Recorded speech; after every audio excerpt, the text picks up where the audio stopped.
Halo, apa kabar? Jadi aku baru aja nonton film animasi lagi. Kali ini film animasi dari DreamWorks yang judulnya The Bad Guys.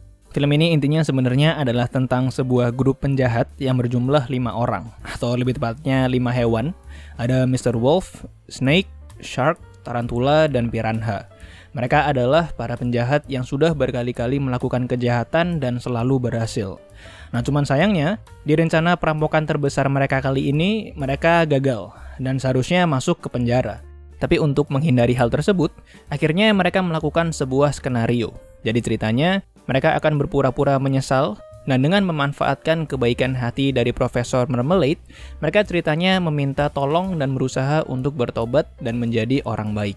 Yang ternyata, dengan skenario yang awalnya pura-pura ini, ternyata nantinya salah satu dari mereka, yaitu Mr. Wolf, malah beneran ingin bertobat dan beneran ingin menjadi lebih baik.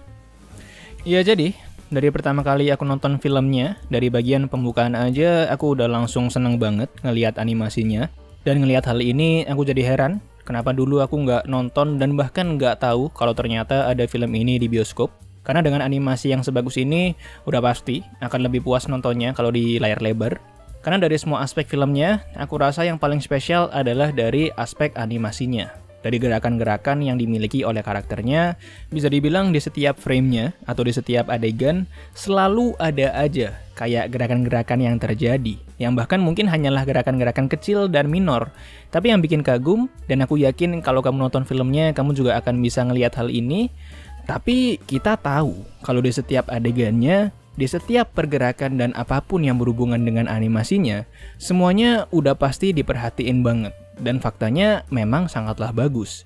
Apalagi dengan satu hal juga yang aku sadari ketika nonton film ini, dan aku juga cukup yakin ini emang konsep yang diambil oleh filmnya, yaitu dari bagian ekspresi atau mungkin lebih tepatnya luapan emosi yang disampaikan oleh karakter-karakternya dalam melakukan semua hal, itu benar-benar terasa energik banget. Dan lagi-lagi hal ini bisa kita rasakan di sepanjang filmnya. Dan nggak usah untuk karakter hewan-hewannya, karena bahkan karakter manusianya pun juga begitu, terutama untuk karakter kepala polisinya, yang dari awal sampai akhir film, ini karakter sangatlah berapi-api. Dan hal ini juga diterapkan bahkan untuk hal-hal yang sifatnya sepele. Mau isi dari dialognya sebenarnya sepele pun, cara penyampaian dan gerakan karakternya tetap terkesan ekstrim. Dan aku pribadi sih lumayan menyukai hal ini ya. Menurutku hal ini bikin para karakternya semakin menarik. Karena ya jujur aja, aku pribadi nggak terlalu tertarik sama ceritanya. Selain bagian tentang perampokan yang menurutku akan selalu menarik. Tapi sisanya aku merasa nggak menemukan hal yang baru. Kebetulan juga, walaupun dengan banyak plot twist, hal yang tak terduga yang berhubungan dengan karakternya menjadi baik dan menjadi buruk, ternyata plot ceritanya lumayan mudah untuk ditebak arahnya mau kemana. Jadi ya nggak menjadi poin utama kenapa aku suka nonton film ini. Dan aku jauh lebih tertarik untuk ngikutin perjalanan karakternya.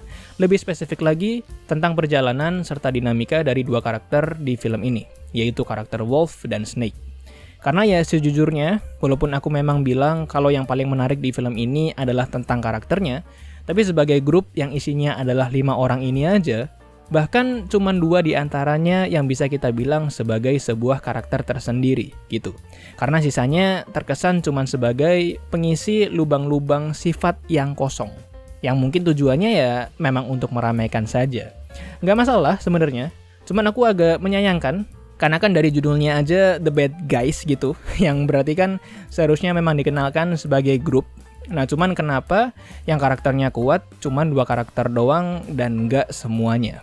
Aku nggak terlalu paham sama sifat karakter lainnya. Yang aku tahu dari karakter Piranha, dia cuman sebagai bagian dari candaan bahwa dia sering kentut. Aku cuma tahu Shark sebagai karakter yang ahli meniru, dan aku cuma tahu Tarantula bahwa dia jago ngehack. Jadi secara keseluruhan, yang paling kuat karakter dan dinamikanya adalah karakter Wolf dan Snake. Nah tapi selain aspek-aspek teknis, aku juga merasa kalau candaan yang film ini kasih juga lucu-lucu. Setidaknya selain candaan tentang kentut yang tadi aku sempat bilang ya, tapi secara keseluruhan menurutku filmnya lucu. Dan lumayan banyak jokes atau candaan, terutama candaan slapstick yang berhasil lucu. Minimal kalau nggak sampai ketawa, bisa bikin senyum geli lah. Jadi ya secara keseluruhan, aku suka dengan film ini. Oh iya, dan palingan satu hal yang aku sempat mempertanyakan juga, itu adalah apa alasan utama sifat dan keputusan karakternya bisa berubah. Menurutku perubahannya itu terasa agak cepat dan kayak masih belum dijelaskan dengan utuh gitu. Walaupun ya menurutku hal ini nggak terlalu jadi sesuatu yang mengganggu juga. Cuman muncul rasa penasaran aja dari diriku sendiri. Jadi ya silahkan tonton filmnya kalau misal kamu tertarik. Udah ada kabar kalau bakalan ada film yang kedua ngomong-ngomong, dan aku sih cukup yakin kalau aku bakalan nonton. Tapi ya tentu kamu punya pendapat sendiri. Jadi terima kasih banyak sudah menyempatkan waktunya untuk menonton. Like, share, komen, dan subscribe kalau misalnya kamu suka. Dan sampai jumpa.